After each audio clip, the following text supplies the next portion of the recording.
my name's Patrick Smith and I'm an event organiser here, and Matt Wells sends his apologies. So there is a couple of changes to tonight's scheduled event. That Matt Wells from The Guardian sends his apologies. He can't, he has something he can't get out of, he's very sorry. And also Michael Wilson from UTV also sends his apologies because his plane is grounded in Belfast, would you believe, because of low cloud. That's the excuse they're coming out with. It's not a volcano, it's just Irish weather that's taking him away. But he says he's very sorry. We're expecting some more people to arrive any minute now, but we won't wait for them, so we'll just get underway. Tonight we're going to talk about local and regional media, and we're going to talk about not the death of, not the problems with, but the future and what comes next. And there's some people to my left here who've played a role in trying to figure out what that future is, and I think will play a role in what might happen in the years to come. And I know there's some people in the audience here as well that will also play a role in that. So I'm going to ask them to introduce themselves, if that's all right. And if you could, today I don't know if people here may have seen that Jeremy Hunt, who's the new Culture Secretary, gave his first big speech on media today, in which he laid out some of the signposts for where the Liberal Conservative coalition is going to go on media, scrapping some of Labour's big marquee projects in local television. They believe in city-based TV companies supported by advertising, so we'll talk about that and how that might work. So if I could please get just an idea of who you are and what you do, and maybe one of the challenges that have come out of today's speech, or just generally in the media today. If I start with you, John. Right, well, I'm John Slattery. I'm a freelance media journalist, and I've got my own blog which covers journalism. I used to be at Press Gazette, so I've covered the regional press for a long time. And I actually started out in a local paper. I joined the Lincolnshire Echo, which is the Northcliffe daily paper in Lincoln. I think that the challenges facing the regional press people have been going over and over them, and I still think the future is extremely unclear. Where there's this gap where the old business model doesn't seem to be working, and I can't see any obvious solution to that. There's various sorts of hyperlocal journalism. Consortium sort of idea seems to have been hit on the head. There's talk of possibly some kind of publicly funded journalism that the Press Association is looking at, which is hard to see that working as a model. And while we've got this sort of gap, the fortunate thing is that a lot of journalists are falling through that and losing their jobs. And I think that's just going to have to show up in the quality of the journalism that's being produced. And I think the future is extremely uncertain. Uncertain? Yeah, I mean, as a journalist, I'm much better at asking questions than answering them. Okay, and moving on. I'm Alex Connock. I run a company called Ten Alps, and our relevant qualification is that we were one of the consortium members in the North East, along with the Press Association and Trinity Mirror, who nearly won the nearly tender for the North East region, which is called News 3. And you did win. I suppose we did win. I'm not sure whether legally we did, because we didn't ever got through the Alcatel period. Anyway, complicated. But we've moved on from that, and we're very keen to be involved in whatever new structure there is around television and online and press, and the nexus between the three in the sort of forthcoming years, because we fundamentally believe, as I think everyone probably does, that the status quo is untenable, and to the degree that not having cross ownership allowed in local areas, and having only regional TV news, not local TV news, and not allowing full integration between radio and TV, for example, it's not really tenable. So we're here to play, basically. Okay, excellent. I'm Richard Hooper, and I was asked by the Secretary of State, who was then called Ben Bradshaw, the previous government, to chair the selection panel for the independently funded news consortia. IFNC is not a very elegant name. These stem from an issue with ITV no longer feeling it is able to fund regional news, or in the case of Wales, national news, of course, because of devolution. And Ofcom was involved in a number of studies. They came up with suggestions on independently funded news consortia, which would be cross-platform, multi-layered, both national, regional, local and hyperlocal news. That was under the chairmanship of Michael Grade, and During the process, which took place in really the 3 or 4 months running up to the general election, the gentleman on my left, Marc Reeves, was on the panel with me. We actually had 8 bidders for 3 regions, or 3 nations and regions: Wales, Scotland, the northeast of England, and Borders being one. He actually did win. He was the winning bidder for the northeastern Borders.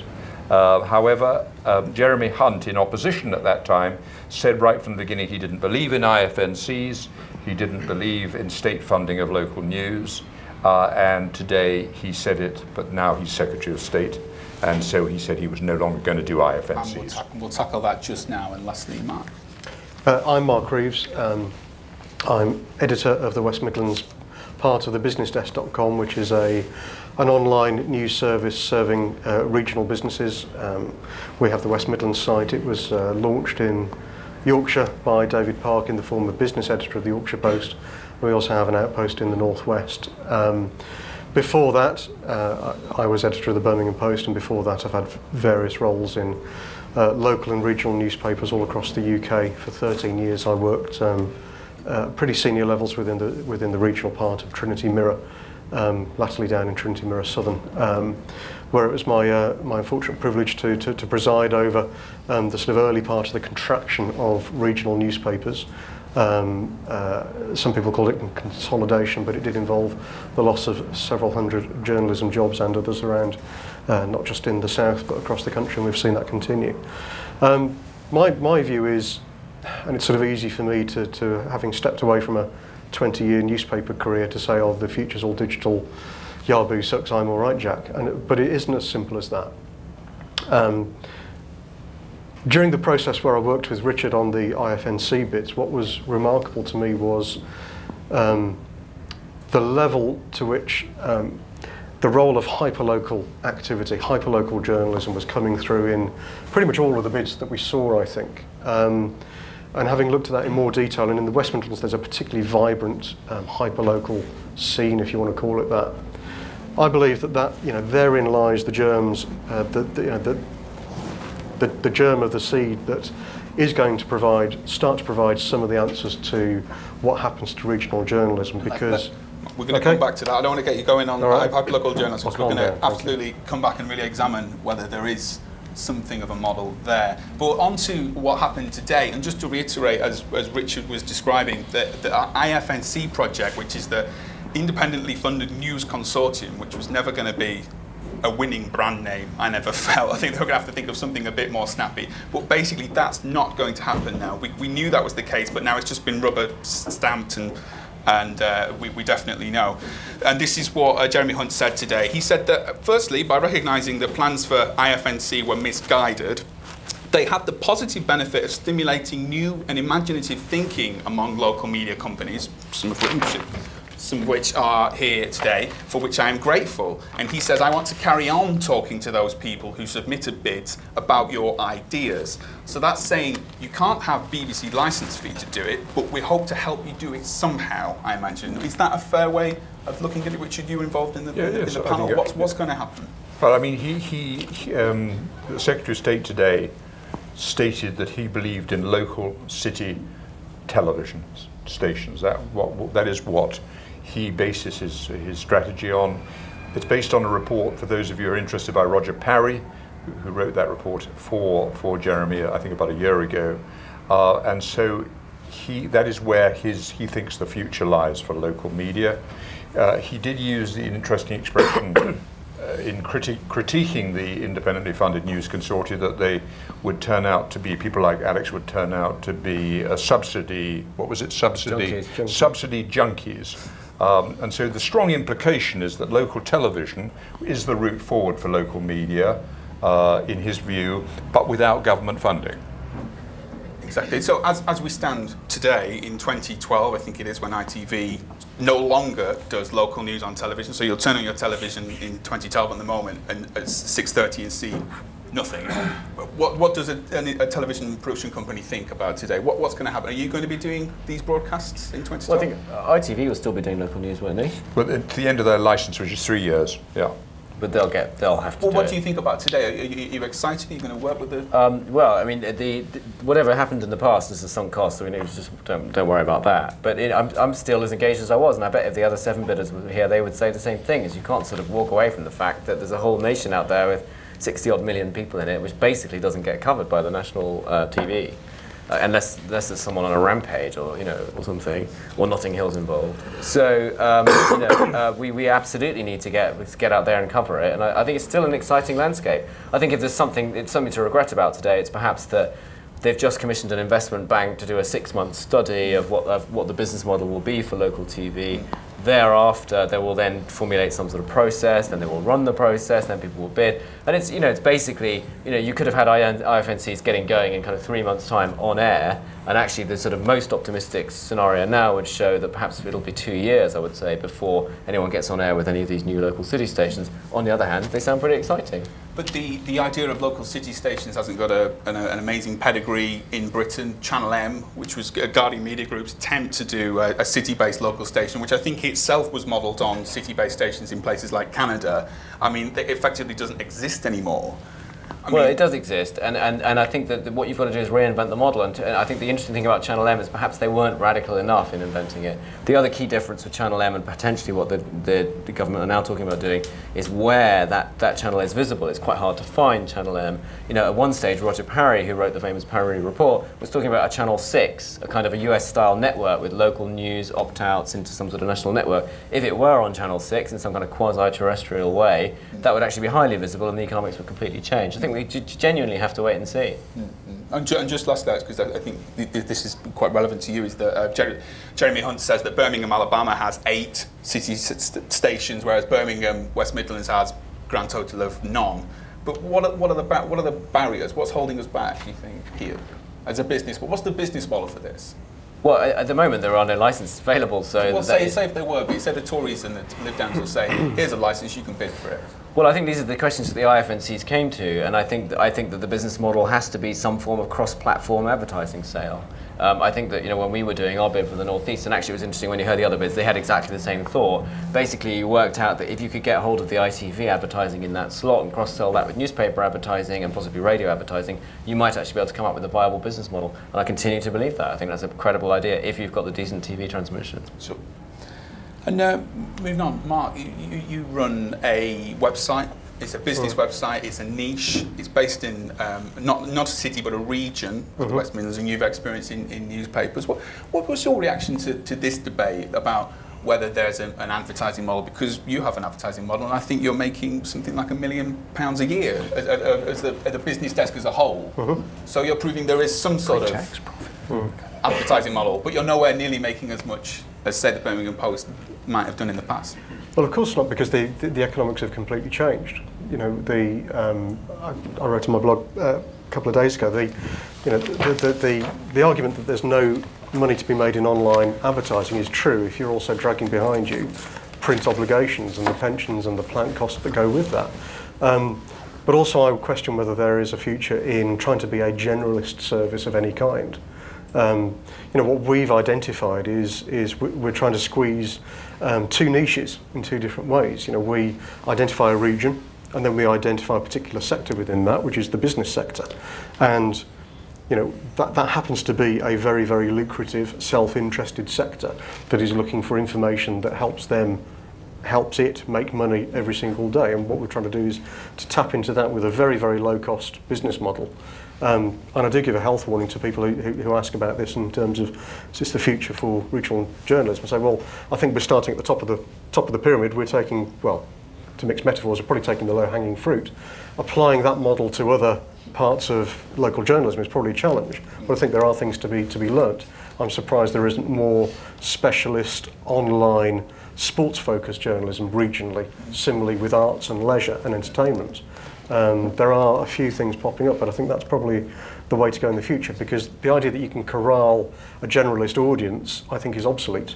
When there are only a few means of production, and it was hard to control those means of production, you could assume a monopoly. I don't think that's the case anymore. Well, what about partnerships? Because one of the things that came out of the IFNC process, it seems to me, one of the most important things is the idea that media companies were willing across the spectrum to work together and rival companies in the past might have put aside those differences and said we need to work together in order to get some money that might be there. Do you think sites like yours would be interested in a deal, in a partnership, should these licenses be available? No.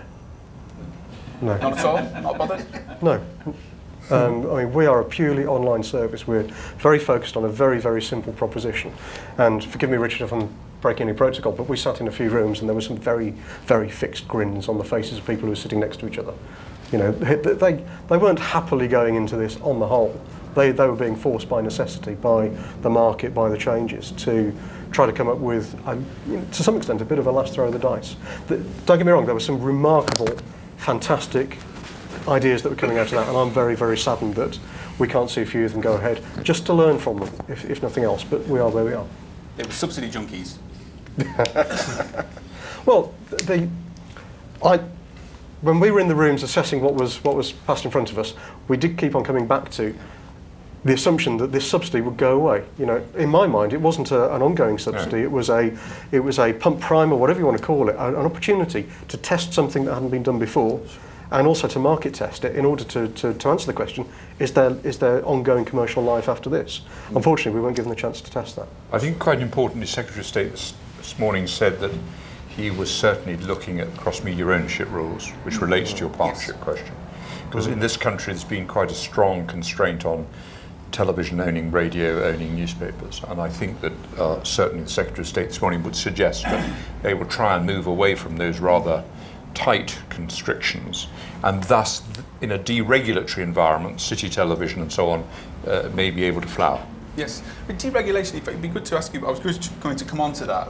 In your experience at Ofcom and just looking at the situation now, I mean, deregulation seems to come up an awful lot as a solution to a model that isn't working very much at the moment, it seems to me. Would it really help newspaper companies to merge? Would it help radio companies to be owned by newspaper groups and so on? I mean, is the ownership and is this not a scapegoat for something else? What do you think? I think cross-media ownership rules are somewhat constraining of local groups getting together. Is it the answer to everything? No, clearly it isn't. But I think if you did free it up, I think newspapers, radios. I mean, what was good about the IFNCs was you had newspapers and radio stations, both community and commercial, and telly, and websites, hyperlocal. We had William Perrin on our board, who is of course a hyperlocal junkie, and very strong believer in that. And there was very interesting connections being made by that. And I hope that in the new plans for local city television, that those links between different local media are not lost, and maybe the rules on regulation will help that. If you look at it intuitively, I live in Macclesfield, and if you like the local BMW dealer, at the moment if you want to advertise, you have to ring up Silk FM, then you have to ring up the Macclesfield Express, then you can't advertise on TV unless you want to also reach people in Lancaster, which is 2 hours drive away. You know, it just doesn't make any sense. If you're able to offer a genuine, and I suppose there's the web things, if you're able to offer a genuine cross-sold proposition, which you would be if you simultaneously owned the radio station and the newspaper and the TV outlet, that would actually be a really commercially advantageous proposition to make to people, and it might generate advertising dollars where there just are none at the moment. So it actually could bring money into the local journalism economy that isn't there. It's not just a redistribution, it's actually a recreation, if you like, of a business model. So I'm quite a believer. But the rules are in place to actually encourage plurality of voice, which I'm sure people in this audience are interested in. You don't want a local media monopoly any more than you want it nationally. So, I mean, there was good reason for cross-media ownership rules, and wanting plurality of voice, I think, is very important in a democratic society. And just to bring John into this, on the newspaper study, we could leave the IFNC broadcast there. We'll come back to that by way of newspapers, and we're going to go to the floor for some questions very shortly as well, so have them in mind. We saw recently what happens when newspaper standards are lowered somewhat by Johnston Press Weekly, which went out with a headline of headline and various letters underneath. I don't know if anybody saw that, but apparently there's T-shirts available now bearing this motif of headline, HG, HG, HG. Is there hope? I mean, we're here to be positive about newspapers. I mean, they've gone through an awful year last year. They lost around £500 million of revenue as an industry. Is there something good on the horizon? Well, I think when you want to be positive, you write about Marc and his outfit, and I think he also mentioned the possibility of people doing kind of what's on things and like that. And he writes about the one in Gloucester that sort of set up a model. But then you're a bit stuck because you think, okay, if you take the business bit away, you take the time out bit, that sort of style away, who's going to actually, go and cover courts and councils? What's going to pay for that? And I think the problem is that, you get more centralisation, that people like Marc's company are going to be sort of smarter and quicker and a lot more streamlined. And I think that's the real problem that newspapers are up against. They're kind of centralising to save money. And I think the pressure on now is really rather, there was a big bonus for newspapers when they lost the composing room. Expensive skilled staff, often local people who sort of stuck together, very unionised. And I think now there is a feeling that do you really need these sort of production journalists who are often the most senior and most experienced? There's a feeling now, well, why can't the reporter get it right first time? Yes. And I think there's a real danger to quality in that if people are just running copy in via new editorial management systems. But just to put the other side, we do have a situation where 4 or 5 people would read one very short story, and these are companies that are losing millions and millions of pounds. Yeah, but I still think is centralising everything the right answer. It seems that you're sort of building things when the sort of more smarter people are coming in at much lower cost, saying do you actually need a big office? I think it's something that Marc put his finger on his blog this week. That you're dragging behind this sort of empire when the new people can come in a lot smarter. But I think, I think he said it when he said, you're picking the fruit. And what I'm worried about is the core, that if that goes. And I think the thing today was very significant, talking about, subsidy junkies and things like that. My worry would be that, okay, you might get, good hyperlocal sites or very specialised sites growing up, but that sort of core of a newspaper, the bit that is sort of quite hard work, quite expensive, needs good journalists to do, won't be supported in any way. And then that means, whole swathes of what's happening in this country go unreported, and I don't think that is a very good thing. One thing with the newspapers, and we're talking about convergence and broadcast, and one of the major facets of the IFNC project was that all the partners would contribute content and video, and there seemed to be, in theory, quite a non-fixed line between who would contribute what. So newspapers with video, and you say companies like yours with text, Alex. Have newspapers really come good on their promise to be broadcasters? Are any newspapers doing any broadcast journalism, any in the regional sector? Well, even in the national sector, I think what's quite interesting is a little bit of sort of market intelligence on this is that even the national newspapers are beginning to think perhaps that they might need to bring in professional, quote-unquote, TV producers to sort of bolster their efforts. In the regionals, I've had lots of conversations with regional journalists or owners of regional papers who've said, we kind of went into TV or attempting to do TV and then have sort of stepped back from that because we realised it's a little bit more complex than we originally thought and a little bit more expensive possibly.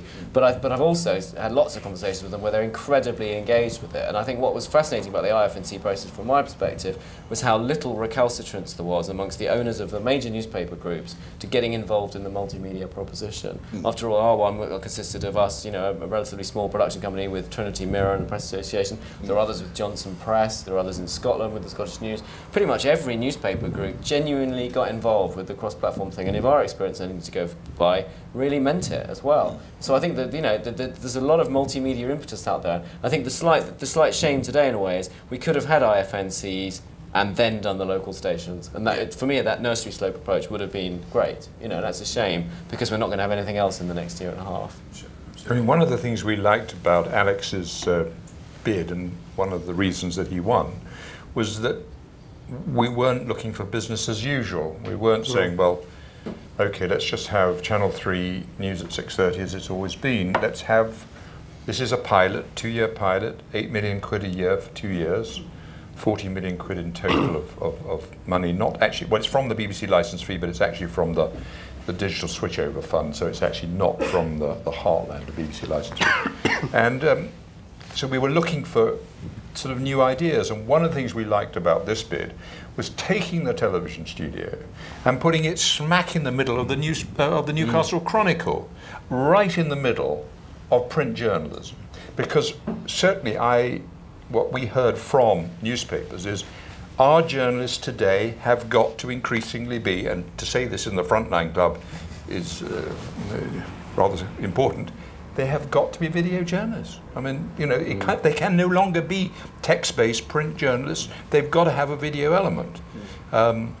So I think that was a very strong part of that bid. Well, to be fair to the Parry report, one of the papers that they mentioned there is in Hartford, Connecticut, and they've done exactly the same thing. The local TV news is broadcast from the very offices of the Hartford Courier, or whatever it's called, Sentinel, I think it is. A friend of mine happens to be the news editor on the paper, and I got in touch with him the other day just out of interest. He said it really does work well. It's a genuinely functioning system. So whilst the Alabama model appears to be discrete local TV stations with relatively little cross-media integration, a model which I don't really subscribe to be honest. I think it takes us back to the 70s, to be honest. You know, but I think that the Hartford model, where you've got the cross-media integration with the website and all the rolling news and all the rest of it, fantastic. Let's go down that road and let's get on with it, because that's actually what people do anyway. I mean, the strange paradox is people lead multimedia lives. We had a completely multimedia election, turned into a live blogging election in many ways, where you weren't even watching TV on the TV, you're watching it on the internet. You know, so we just need to help local media catch up in a multimedia way. Sure.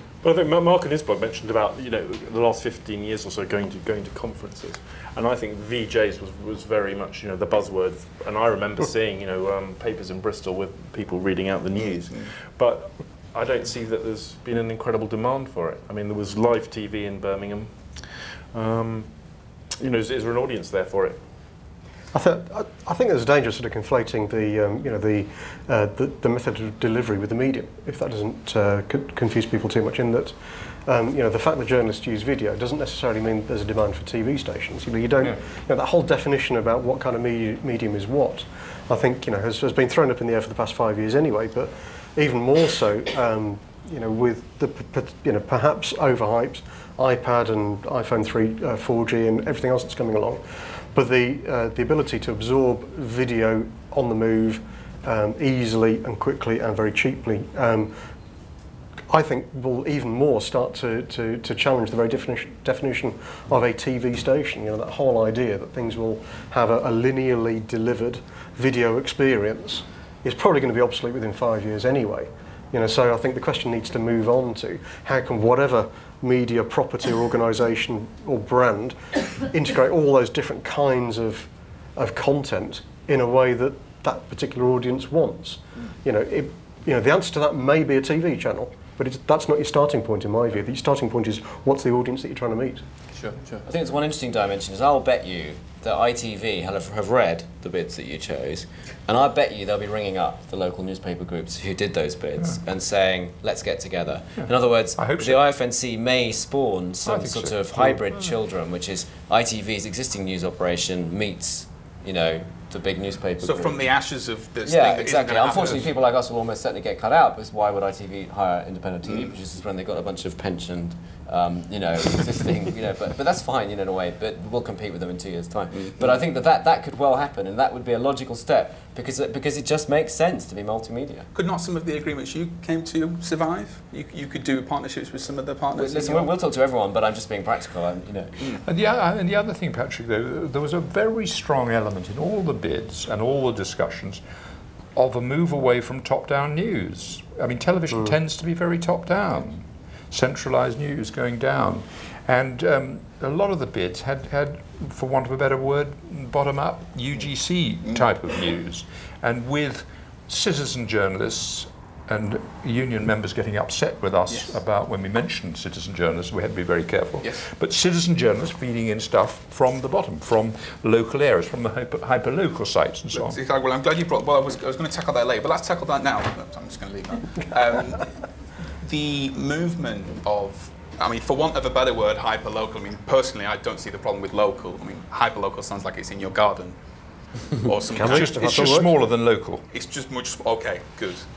For example, for William, it's King's Cross, the area around King's Cross. Yeah. It's what they used to call parish pump news. Parish pump news, okay, but local will do if you don't mind for tonight. But it has been a major trend, and it's been a huge, I think, a wake-up call to the major news providers, both in print and online, in every medium, that the audience now has a channel to create and to distribute its own news of a very good quality, and there might even, or is there, a business model around it. So if in turn, if I could just ask, if I could start with Marc and go around, what do you think the impact of, say, local, online, semi-amateur journalism has been or will be? Well, it's just a sort of you're going back to the start point of the evolution of media, in a way. You know, you know, where we're at in terms of the mature media businesses now, as John said, the model is broken, you know, and it has to be, you know, completely torn apart. You know, when that happens, when the dinosaurs die, the little ferrets start to grow up and you know, evolve into other stuff.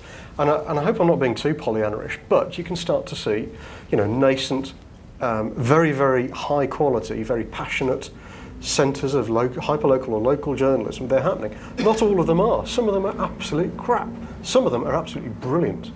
You know, and you know. Give some examples. Which ones do you read? Which ones do you? Well, you've got Pits and Pots in Stoke, which is a massively politically motivated, you know, local site. You know, formed in, you know, in part to try and, you know, beat away the onset of the BNP in the local council.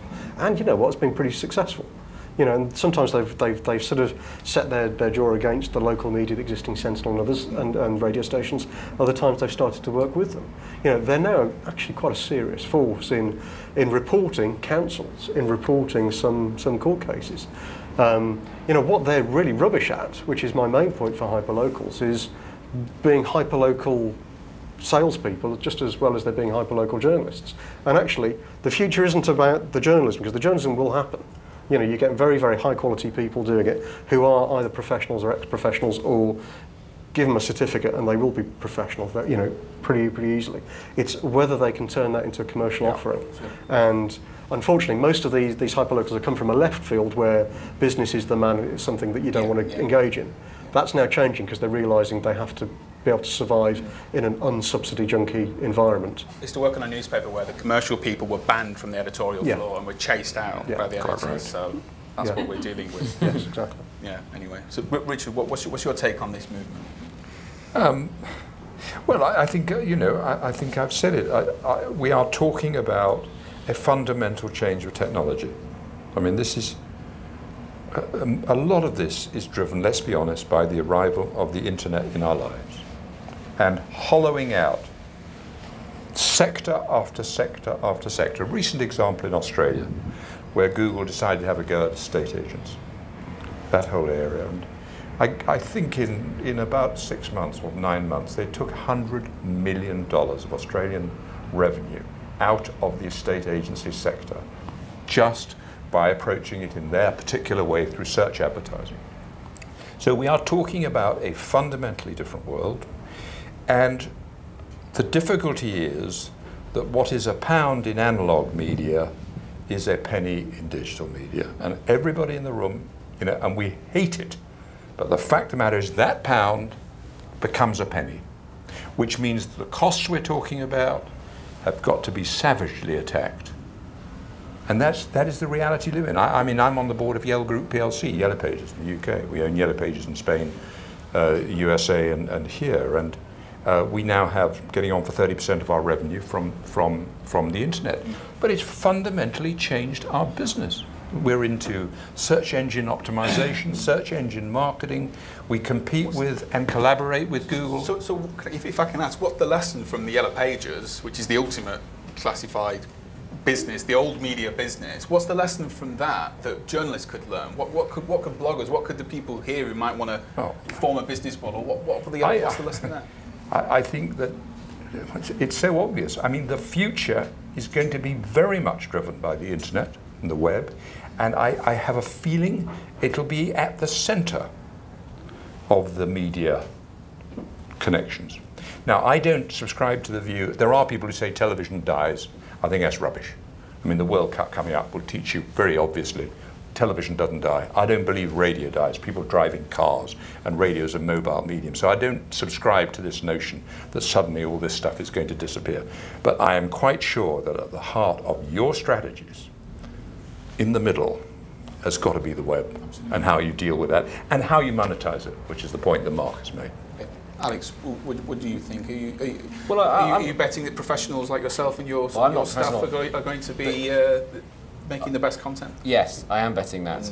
I actually don't believe in crazy amateurs going around reporting on. I actually think professional journalists are a good thing. I'm not saying you'll have to be sourced from professional journalism schools or whatever, but I think that it would. I would like to think that in the future, in any given locality, there will be professional, credible, relatively unbiased journalists reporting courts and parish pumps. That's what I'd like to see. I also think that's a perfectly credible business model going forward. It's just not the same business model as used to apply to local newspapers. I think there's one other assumption that's sort of been made so far, which is that local TV would somehow be like local TV has been in America, for example. And I think the big problem with Channel M's business model is it was a way too high cost a business model. And I think what we should really be thinking about is local TV rather like local commercial radio, where you, as a business model, where you have a base case, which is essentially a person sitting in a studio, and then each bit of incremental revenue that you generate, for example, you get the weather sponsored or you get the traffic sponsored, whatever, you then generate the editorial around that. That's exactly how commercial radio works across the UK. And I think you could do that on TV. If it were my job to reinvent Channel M, that's what I would do. And I would also not make it a 24-hour rolling news station a la CNN, which is what it kind of was. I would make it a bit more like a radio station, which has 2 minutes or 5 minutes of news on the hour, and perhaps a half-hour news show in the evening. And the rest of the time it's entertainment or shopping or advertorial or whatever you want to do, chat show, And I think once you get down to that, it is actually pretty possible to construct great business models for local TV. And I suspect when we end up doing 80 local stations in Doncaster and Scunthorpe and Carlisle and what have you, it'll be much more like commercial radio and completely unlike BBC News 24 or whatever the fantasy people currently seem to have. And you'll be pitching to run these? I'll be pitching, yeah. I can't say what's succeed, but we'll pitch, yeah. Okay, look forward to that. John, you're a blogger. You're a publisher because you have your own site. You have a voice. People listening to you. I mean, what's happening? I mean, what do you think newspapers' reaction to this has been? There might be something like pits and pots on their patch that break stories before they do. Well, some people say that the newspapers have been hostile. Individuals have found that. On the other hand, I think there are examples, say in Leicester, where the hyperlocal has a sort of desk in the newspaper, and a lot of students contribute. So I can see it filling a gap in content. I think in some ways, newspapers might be in the wrong place. That you've got suburbs and things that aren't in the don't fit into the old pattern that why the newspaper was there in the first place. And I think that's important. I think it's throwing up some really interesting personalities. Because I think they're very sort of passionate people who drive these things, often sort of very eccentric. If you want to look at a successful one, I think you can look at SE1, which has been around quite a long time, that is run by people who have quite a good understanding of technology. So they're doing sort of Google links for hotels and things like that. I mean, SE1's quite a good area because a lot of people come into it. There's a lot going on. There are people who are, I think, trying to establish a business model by stitching people together. I think that's happened in London, where there's 2 or 3 sites, but there's one person who's sort of controlling it, and people are actually paid. Sure. I think, for instance, the one down in Gloucester, which is a What's On thing, they're more or less offering that as a franchise to other people, saying, you can copy our model. But my worry is that they don't really employ any staff, and much as I like passionate journalism, I still think there's a real place for balanced journalism, where people actually do go along and try and cover both sides of the story, and they're not just completely campaign orientated. The sort of professionalism that you mentioned, there's a lot of things I like about it. I think it's very empowering. It's very good over single issues. I think it's great. I think it's giving a voice to people. But I'm just worried that the centre won't hold. We'll see. So this is a good time to go to the floor, and I can see some people who I think might have a question. If we can get a microphone to that direction, the gentleman here. So I just start off by saying first they came for the estate agents and I did not speak out. And came after the yellow pages, I did not speak out. Now they're after journalists. But more seriously, strangely, I feel excited by the fact that cross-media ownership is being eradicated. The bars on it just as it became totally irrelevant. Just as we tried to add the obsolescence and lack of innovation of local newspaper groups to the obsolescence and lack of innovation of local TV franchises, you add one monopoly to another monopoly and hope they'll do a better job. Two minuses do still equal a minus. My background is journalism. I've got a great career behind me. But what I do believe in is sweeping away all this nonsense. I've never met an entrepreneur, someone really seriously innovative, who is a subsidy junkie, who wants subsidy. I've never met a real innovator or entrepreneur who wants a franchise, a geographical franchise which says Newsquest lives here, Northcliffe lives there, Trinity Mirror lives there. What I have met is innovators and entrepreneurs who are moved by being part of a community, a local community. I'd much rather talk about local media, because actually I do believe TV will become irrelevant in a few years. Radio will become irrelevant. Websites will be, apps will be. It doesn't really matter. The user just wants a good experience. They don't care whether they're watching the World Cup on this huge monstrosity in the corner of the living room that we call a television set, or whether they're watching it on their mobile or their iPad or their iPhone. Television is just a way of getting stuff out there to the consumer. The big failure has been the lack of traditional big media to interact and engage with the user, the consumer, and say, we want to listen to you. We want to have a conversation with you, not just a broadcast at you. That's a good point. Does anybody want to... Well, I think I disagree with you about entrepreneurs not wanting franchises. I mean, take Granada, founded by a couple of entrepreneurs. Who bought Friends Reunite?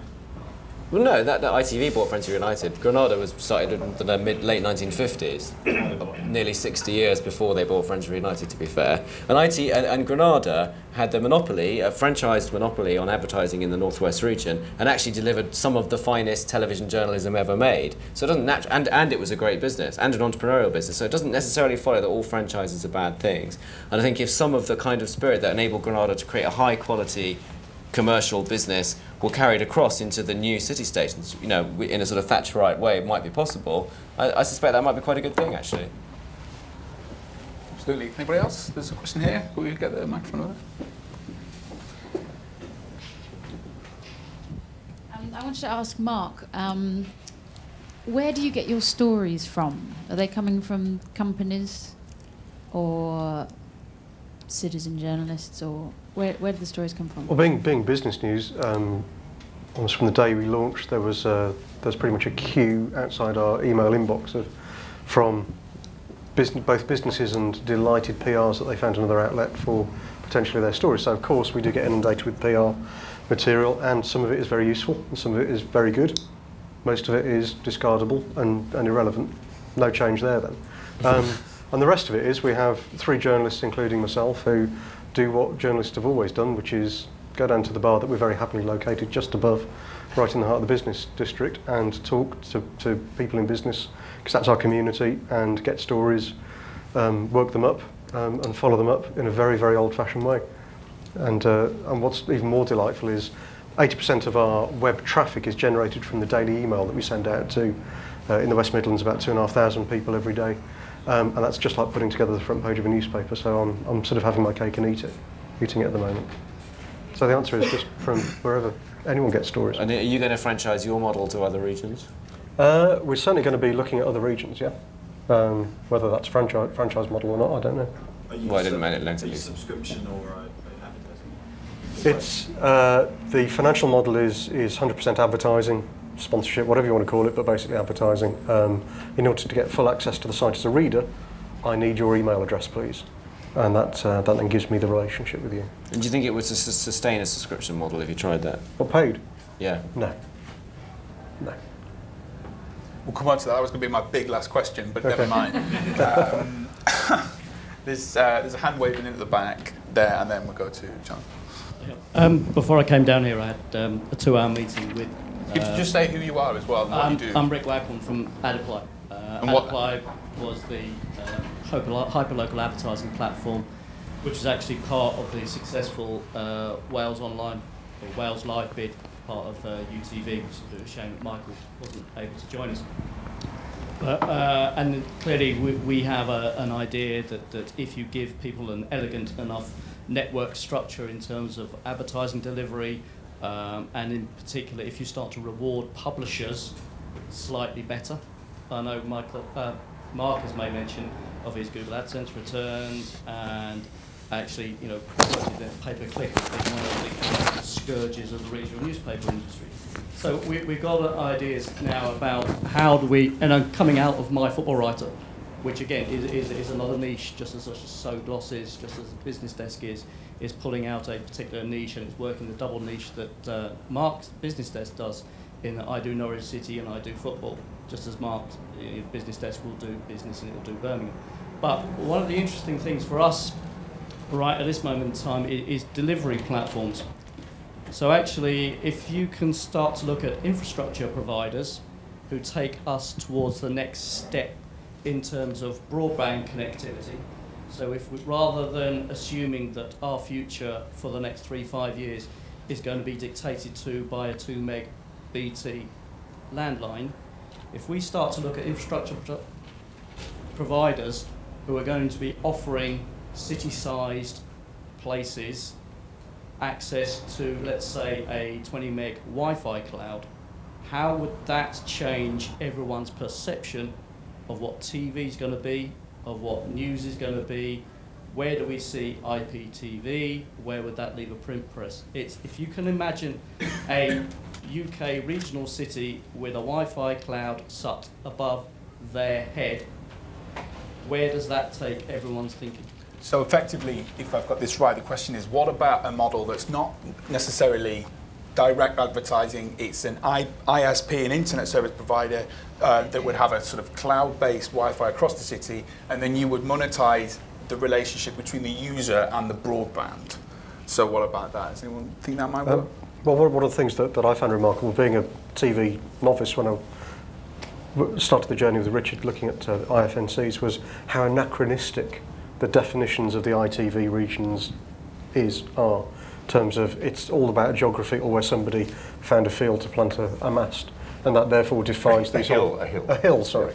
Then that defines the area, and that so often I think is at the heart of the economic problems of regional TV. Now, if that can be addressed as Rick says, then maybe it strips out the cost and gets close to what Alex is talking about, which is a very low-cost model that can be focused in the right area and cuts out redundancy.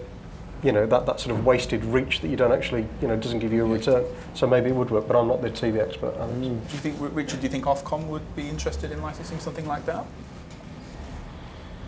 Well, it's a very interesting issue about spectrum allocation. If we want to move to that subject, it was heavily in the Secretary of State's speech this morning. Yes. Ofcom's approach to spectrum allocation is, to a large extent, let the market decide. And historically, that has never been true. Historically, spectrum allocation has been command and control from the government, deciding that you want television stations, you want radio. So I think it's a major issue is, what do you do about spectrum allocation? Because let's face it, wireless spectrum is hugely valuable to mobile network operators because it's mobile. And a lot of television actually is very fixed. Yes. I mean, people don't tend to watch television a lot on the move. People have said, keep on saying they're going to. And the spectrum wars are a long and complicated so the spectrum issue is. I mean, I agree with your vision. I mean, I think I said it. I think the web is at the centre of this. And the moment that you have 20 meg, 40 meg, 100 meg, you are going to have it with knobs on. And it's such a disruptive technology. I mean, just as long as we all realise we're in disruption time, and everybody on this, you know, is being disrupted, all the existing media are being disrupted, and we don't know actually where it's going to end up. Just, you know, there's a hyperlocal blogger who does South Norwich news. She's Claire Wood. She now has 4,000 uniques, and she's a BBC, ex-BBC, did 14 years, BBC Look East, and so, you know, she is perfectly qualified in terms of journalistic integrity to be a hyperlocal blogger, and clearly she's also got a broadcast background. Now, if she's working with a cloud above her head, where do we get to in terms of Ofcom regulation, etc., etc.? Because she surely has the capacity, therefore, to almost become South Norwich TV. Well, it's currently outside. Broadcasting to 4,500, 6,000 people off our own hyperlocal website. You mean in terms of the Ofcom code of conduct? Well, yeah, that kind of. Yeah, I mean, Ofcom does not regulate the internet. It has not. Well, but I mean, in terms but of broadcast under the platform. Audiovisual Directive of the European Union, if it is primarily an Alex-type audiovisual service, then it does get caught into some regulation, but it's pretty limited. And I think what will, certainly when I was at Ofcom, people would come to me and say, wait a moment, we broadcasters have a very heavy weight of regulation. The internet has virtually none. You're going to have a choice, regulators, indeed government's going to have a choice. Are you going to roll back the regulation on the broadcasters? Or are you going to roll the broadcasters' regulation out onto the internet? And I think that battle is still raging away. And So I perfectly agree with Mark that the definition of television is redundant. I think we're going to have to move on to the next question. And John, do you want to add some points? Hi, John Angeli from the Press Association. Worked with Alex on the nearly successful bid for the. It was successful. it was. You won. You won. You might not feel like a winner now, but you were a winner at one point. And the Secretary of State wants to talk to you too. You won, but the game got abandoned because it's bad weather. Or Yes. Yes. Rain stopped playing. Volcanic ash. That's how it felt. I was going to change the theme, but I'm going to come back on the same thing. It's one that keeps knocking around the room. And Mark kind of hit the nail on the head earlier on, but other people are reflecting on it tonight. And I think it may be one of the things that throws people around what Jeremy Hunt and others are talking about over the next year or so, which is we keep on talking about local TV. I don't actually think that what we were talking about in the IFNC bid was necessarily all about TV. In fact, probably on reflection, the half-hour programme that was going to happen at 6 o'clock would have fallen out of our digital activity rather than being the primary purpose, which to anyone who's worked in the broadcast industry like like I did, is probably heresy, but is the case that audiences want local news, and we're probably talking primarily about VOD. We are also talking about live content in Norwich as well. So I think we have to start moving away from the terminology of broadcast and TV and start thinking about video content. Just a quick question to Richard about the issue of plurality. Where do you see the BBC's role if we're looking at the rules around cross-media ownership being removed? Do you think that the BBC will be expected to be a plural voice as well at a local level, or do you think that there's going to be an issue over plurality if they don't do that?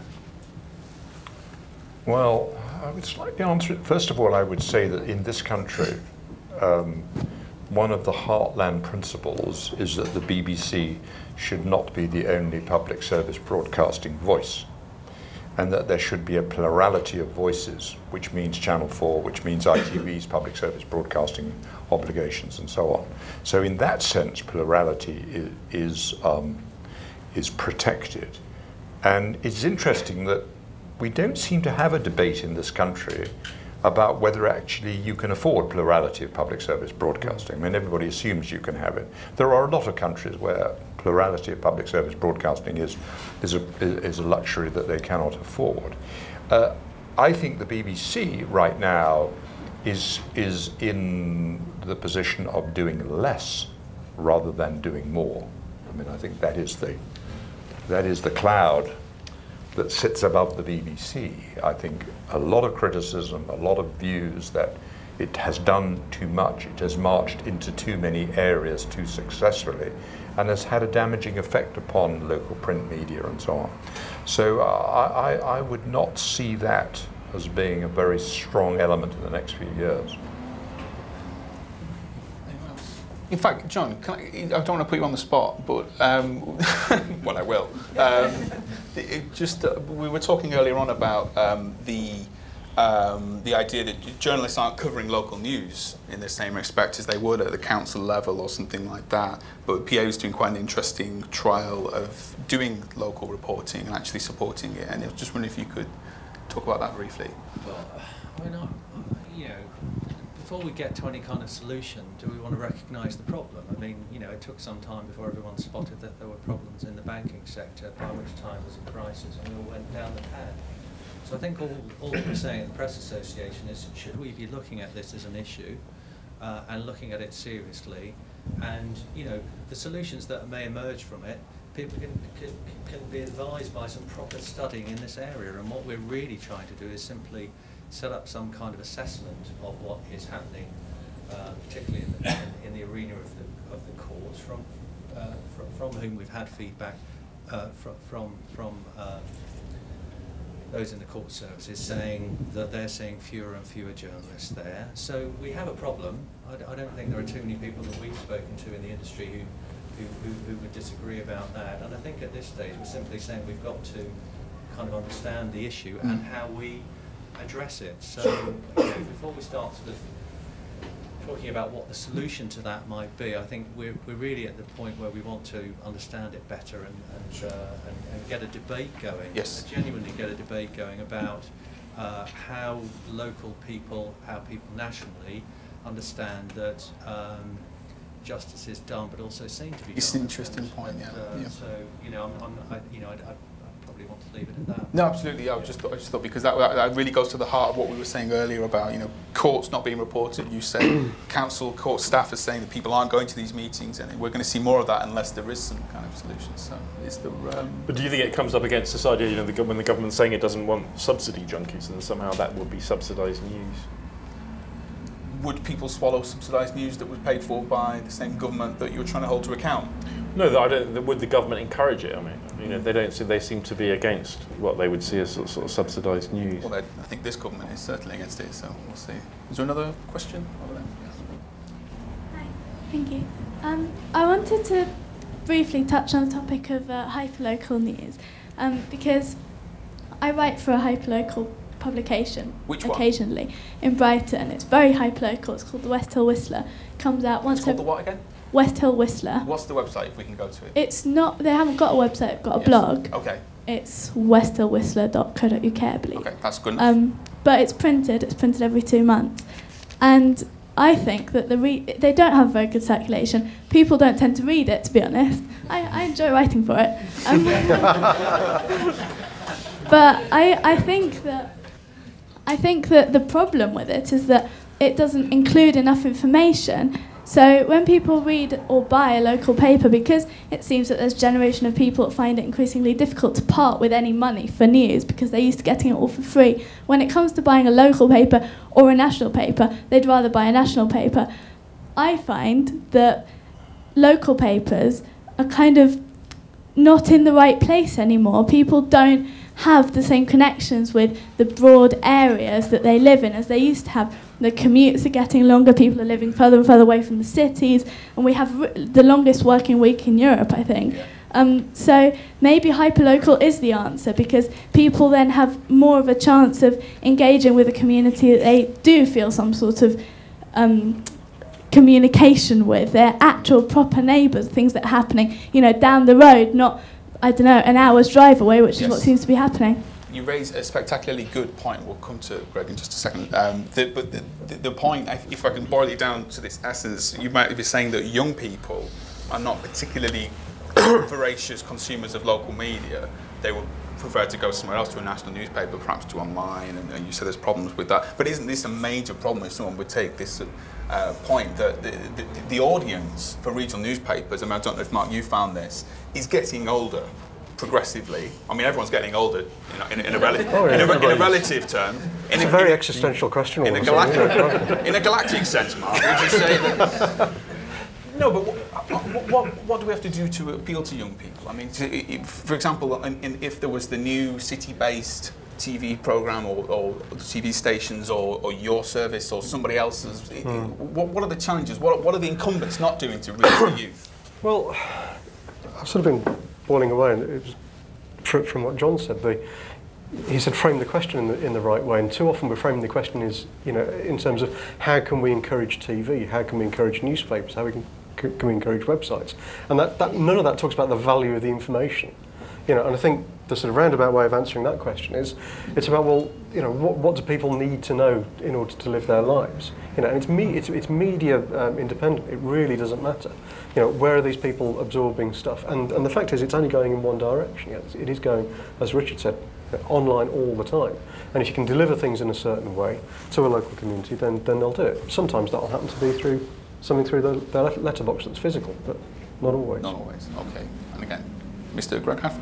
As a reader of the West Hill Whistler, which I pick up seriously, which I pick up in the local pub at 7 Dials, I'd just like to address the issue of hyperlocal. Hyperlocal was invented because the best that ITV or BBC could do for local was Meridian or BBC South East. I have as much connection with Chatham or Chichester as I do with Iran and I don't know. Secretary of State agrees with you. Hyperlocal because we as publishers have to define what locality is, West Hill, etc. And the best people to define it are the people of West Hill. In other words, which community are we seeking to serve and which community do we feel part of? In other words, it's putting the user, the consumer, the reader, the person, the individual, the citizen at the centre of it, not putting the publisher and saying, well, that kind of works for me. Scotland, South East, West Midlands. It's absolutely meaningless to the individual. And the Argus, who seems to think that its local newspaper now covers from Peacehaven over to Bognor, but doesn't actually cover West Hill, then clearly, West Hill is, you know, Lizzie Dean is the big news in West Hill. Clearly, what we have to do is redefine local. And for me, that is something to do with, as an informed citizen, living in Brighton and Hove City Council, local authority boundaries, in Sussex Police Area, in Brighton and Hove PCT, in a school catchment area. But I define it, because at the moment I'm in BN16NM, but tomorrow I could be in Oxford. And in other words, I want to consume what I want to consume, wherever I happen to be and whatever identity I happen to have. So it's West Hill Whistler is a fantastic paper, actually. Well, and God bless them if they get a website. I'm sure if we're there and we see should it. give you one instead of having a West Hill community correspondent that publishes once a week. But what's your community when you're watching the World Cup next week? Manchester United fans. Where are In Brighton? Nothing to do with Well, they are in Brighton. Well, obviously a lot are in Brighton, especially in Boston and California and South Africa.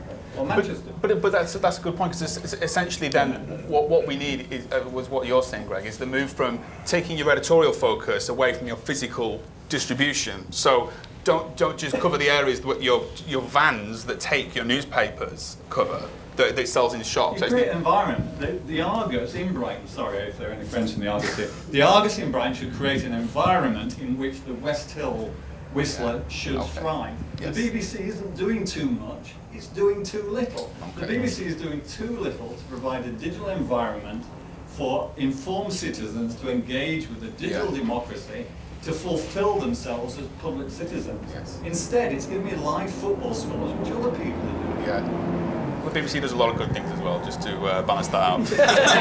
There's an interesting point, which is that Jeremy Hunt, sorry to bring it back to today, but Jeremy Hunt's, as I understand from the Parry doctrine and all the rest of it, their idea is that there'll be 80 city stations, 81. Or 81, which will actually have a certain amount of if you like a two-hour period of local or regional news. But the rest of the time will be just a proper television network. And to me, that's an interesting point. 'Cause I think one thing that's been overstressed here is the idea that atomization is always a good thing. And actually, what Richard keeps saying is, what about the World Cup? What about X Factor? What about Britain's Got Talent? And actually, the big lesson of television over the last few years has not been atomization. It's been broadcast. It's been mass hits. And I think that where there might be value in the Jeremy Hunt idea is actually you could create a new network which did both. So you could have a new network with some hip television programs, but also a zoned section of local news. In other words, an American TV network. And that's the idea that they started with last year. And so I think that's where some intellectual value actually does lie in what's being suggested. And I hope that the Lazard report comes out with some kind of vindication of that, because I think that would be a viable media property. And you won't be looking to have one one franchise of the 81, you'll be looking to have 20 or something. And also they're talking potentially, I'm told, of a network organizer, if you like, a master blaster, or there's plenty of different sort of phrases for it. But that again would be the person who would go out and buy CSI or whatever it was to give the whole thing traction as a broadcast property. And you know, well, you say that, but you know, a lot of people watch it, you know, and a lot more people watch it even in West Hill than read the West Hill Gazette, I venture to suggest. 1956 revisited. You know, but so well, maybe 1956 revisited, but you know, but broadcast TV is basically the same thing as it was in 1966. Why do you have to have 81? Why can't you Because my point is that actually there is a value in mass market TV as well. It's not just a world of atomization. People want the common experience, the national experience, the Losts, the Come Dine With Me, the big TV shows. And I think to start a TV station without any of that would be actually a very, very difficult proposition. And what we need is some kind of mingling of the two. So if Channel M had Lost, it would have stayed. Well, Channel M's problem was it was lost in another sense in the middle, deep in the EPG. If Channel M had Channel 6 and Lost, then it would have had a chance. Yes, okay. And a couple more questions, and then I'm going to round up and then ask my final question. Yes. Hello, Terence Deckham, freelance, therefore dancing in the street for coins. Alex, your vision of local TV, and also I just fear basing it on an American model. I hate to say this, we were streaming on the internet, but most American TV is terrible, it's unwatchable. But your vision, which I might call a nightmare of this local TV, and we heard the West Hill Whistler doesn't, I mean, sadly you said it sounds great, but you say you don't get many readers. This has been great PR for it though, I must say. Tremendous. I'll be looking it up when I get home. But if we have this, sorry Patrick, hyper-local TV, the way you're describing it, I think all we need is the News Bunny and Kelvin Mackenzie running it, and we've got live TV back again, which, you know, I doubt we really want. So it's sort of a twofold question. How can we ensure any sort of quality check? And secondly, who would watch it? Who would like to say that? Should we go? John, do you fancy you? Would you watch it, John? Would I watch local TV? Yes. As a Londoner, I mean, we did have topless darts, didn't we? The weather in Norwegian. Yeah. Weather bred by a midget on a trampoline. But I think I watched it once, but that was enough. I mean, we do get local news in London in the sense that we suddenly go from the major news is happening to the southeast, and sometimes the join doesn't work very well.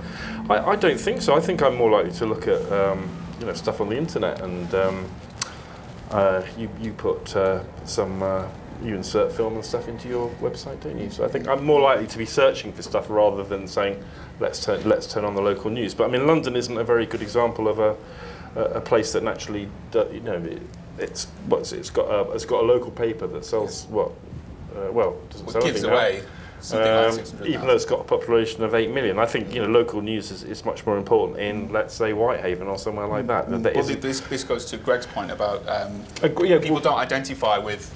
I identified with Greg when I was in Lincoln, where you got Yorkshire Television, so but if you lived in the north of Lincoln, up the hill, you got Yorkshire, and if you lived down, you got Central, so you either got Birmingham or Leeds, and you didn't care about anything.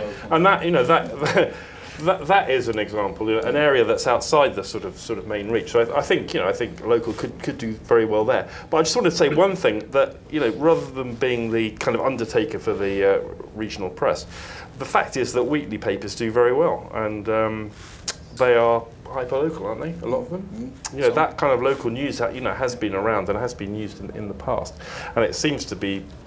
That seems to be successful. So I definitely read my local paper, which is free, which is an independent Islington Tribune, which does all the jobs that I kind of want a local paper to do, and is sort of put together with intelligence and thought, and doesn't look like 5 other newspapers that border on it. It's got a kind of individuality, and I'll definitely read that. I mean, if there was an Islington Tribune TV, maybe, but. Maybe I'll just look at their website and see if they. So that was the second part of your question. What was the first part of your question again? You asked. Who would watch it, and can it be a business? Can it be a viable business?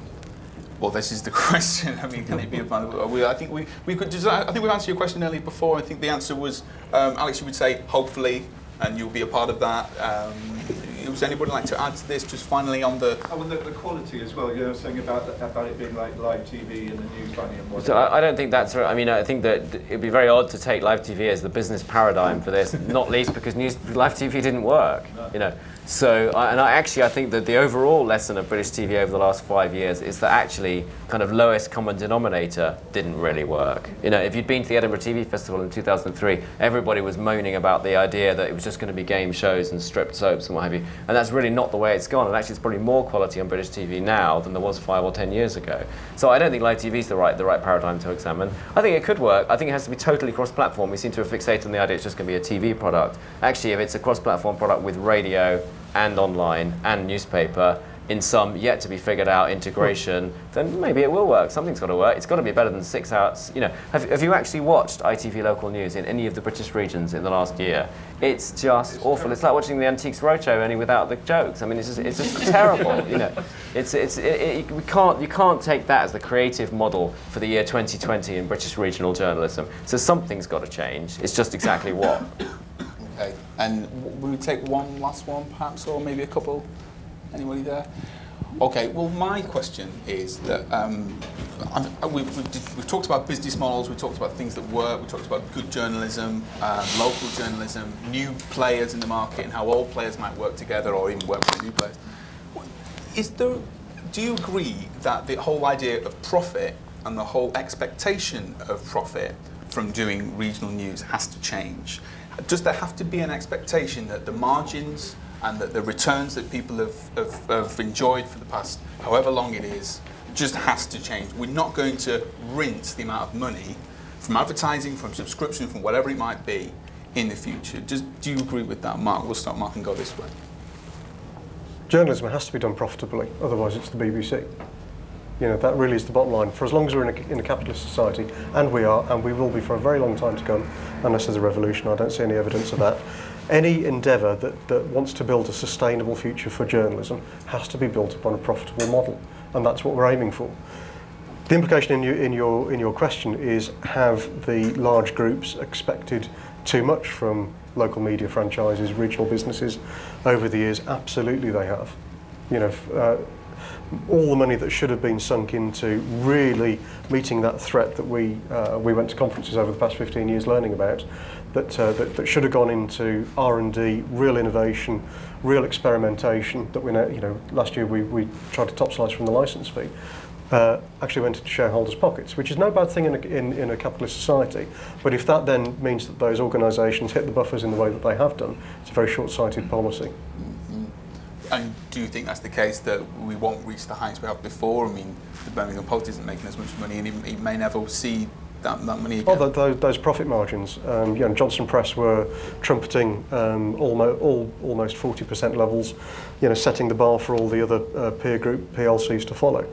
You know, and that coincided with a period when the internet really started to affect the bottom line of the business. It was unsustainable, but nevertheless, that promise was made over and over again to the shareholders, rather than the you know, what should have been said was, look, the cost of doing business in the regional media has just gone up, and in order to protect your investment for the very long term, you need to understand that you're not going to get the returns in the short term. That wasn't the case. That's being very wise with hindsight, but it's the way I see it. Tough call, tough thing to have to say to shareholders. Well, you've just had some results today. Yeah, and exactly that. Jam tomorrow, it never works. Your revenue's down, but I think you're doing okay. You're expanding internationally. Yeah, share price dropped 20%. So, you know, it's a tough game. If you go with any kind of Jam Tomorrow story to investors, which is what that is, you know, you don't last. You know. So it's a brutal business. So are you saying this? Are you having to say to shareholders, look, we're going to have to give you a small return? Well, there's always in any business a trade-off between short-term profit and long-term investment, and it's particularly true in the journalism business worldwide at the moment. Mm-hmm. But what's your feeling generally? I mean, are you saying to people, we're going to invest in local media, this is going to make a return? No, we're not. Just stick by us. No, there's nothing for us, there's nothing to invest in local media at the moment, because there's no sorry to be a franchise junkie, but there's no franchise to go for at the moment, you know. But we're certainly investing in online media, you know. That's a very interesting area. Mm-hmm. Interesting. Richard, would you have a... Well, I mean, the is your point glass I half would empty? just remind ourselves that the history of commercial radio and commercial television in this country is the history of a Faustian deal. Basically, you get scarce spectrum, which is valuable because it's a franchise, and in return, we demand from you public service broadcasting obligations. Now, what people in this room have got to understand is that that Faustian deal is dead, because spectrum is now much more available. There is much more competition. There are 550 channels on Sky today. I think it's something like that. And so therefore, if you watch, for example, Channel 4 News, which I love, 7 o'clock in the evening, do you notice the commercial breaks? Lucky if you get one advert. That is losing Channel 4 around about, give or take, 10 million quid a year. Now, Big Brother, Celebrity Big Brother, has historically cross-subsidized that. That's the reality of it. And it's breaking down. And that is the world that we are facing. And we've got to be realistic about it. We've got to be honest about it. And let's come back to IFNCs. They were born because ITV today loses, give or take, £60 million a year on regional and national news, Channel 3 news, because it costs them roughly between 60 and 70 million, and their advertising revenue was 4, 5, 6, 7, 8, 9, 10. Yeah. So let's say 50 or 60 million. That was the reason that the previous government funded the pilots, was to try and break out of that situation. So that is the reality. Let's not kid ourselves. John, what's your take? Well, I think that profits on newspapers to a certain extent guarantee their independence. Otherwise, you're going to find out that they're, well, in local terms, they'll be owned by someone like, like Bob Lord, who owned Burnley, and and he'll have all his mates, and there'll be a lot of fingers in the pie trying to influence it. But the thing about journalism is that there's not many examples of where it does make money. And in fact, probably we've lived through a period where the regional press was extremely profitable, but it started with, it began by sort of mavericks who were sort of plugging a political line, and they weren't in it to make money. The national press, who makes money out there? The Sun, who else? It's very hard to look at commercial models for journalism and say, something like The Independent, that was the model. Now it's owned by a Russian multimillionaire, the sort of Russian equivalent of Bob Lord. So, journalism has survived a long time without making money, and a lot of papers that should have been dead and buried years ago still carry on for sort of prestige reasons. But that's maybe different to when you're looking across the country. And I think that if the local press does lose so much money to advertising, I think that's going to have a very detrimental effect on the number of staff it employs and what it's able to do.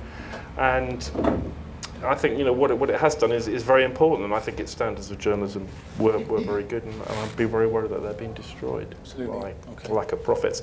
And I wonder whether the shareholders, rather than thinking of jam tomorrow, were quite clued into thinking that maybe there wasn't going to be any jam tomorrow, so they should make the money while they could. And if they were getting good returns from newspapers, they were prepared to put the money in until it hit the wall. Absolutely, which might have happened in some cases. And just one final one, if anybody is brave enough to take this on, I'm willing to get the Frontline Club diary out, I've not discussed this with anyone, and book this event in 2 years' time and get everyone back. And your prediction, if you're willing to make it now, will be tested. What's the local regional media going to look like in 2012 in terms of TV, online and print? Would anyone like to take that on?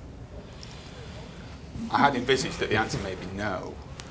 I think the DCMS will hold a process, and they will, I don't know what the correct verb is, auction, franchise, whatever it is, 80 stations, and that process will be just getting going at that point. So what's announced today will just be getting going in 2012? Yeah, that's what I think. Really? Well, if you think the IFNC was a pretty accelerated process, and even that took, what, 6 months, something like that, so that was fast.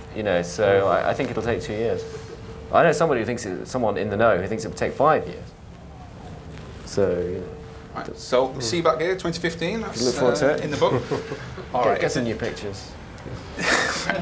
So if there's any points from the floor, any points to make? There was just one there. We'll take one last question, and this will be it. This will bookend the event nicely. It's not so much a question really, more of a kind of observation. Listening to everything tonight, it does sound like that there's been a very sort of long period in which journalists have really just looked to their managers and their publishers to look after the money, and they've just concentrated on the words. And is there a case now that any journalism course or any journalist that's being trained needs to have a much stronger education in the business side of it? They can't expect to walk out of City, where I went, and just expect to get a job, and it's almost cruel to be allowing so many people to enter an industry that has absolutely no future. Lambs to the slaughter. I would absolutely echo that, and I think every journalism college should stop teaching Quark Express and should be teaching Excel spreadsheets, definitely. I don't know whether entrepreneurs can be taught, though. It seems a bit hard that you go to college and you're taught how to write stories and how to learn the new media skills, and at the end of the course, which will probably cost you a lot of money, you're then told, oh, and you've also got to invent the business model to employ you. I think that's a rather tall order. I think entrepreneurs, tend to be rather eccentric, maverick people who just have it's like a talent almost. So I think it's a very hard thing to teach, and I don't think journalists are. A lot of journalists, anyway, aren't very sort of business orientated. That's why they've kind of got into journalism, yeah. And in fact, when you look at times when journalists have actually tried to run an editorial enterprise, and you think of things like News on Sunday, you think, they're not very good at being on committees and things like that. They're rather too individual to sort of be very good at running their own organisations, I think. And with that, I would like to invite you to give a round of applause in thanking our panel tonight. Thank you for coming. Thank you.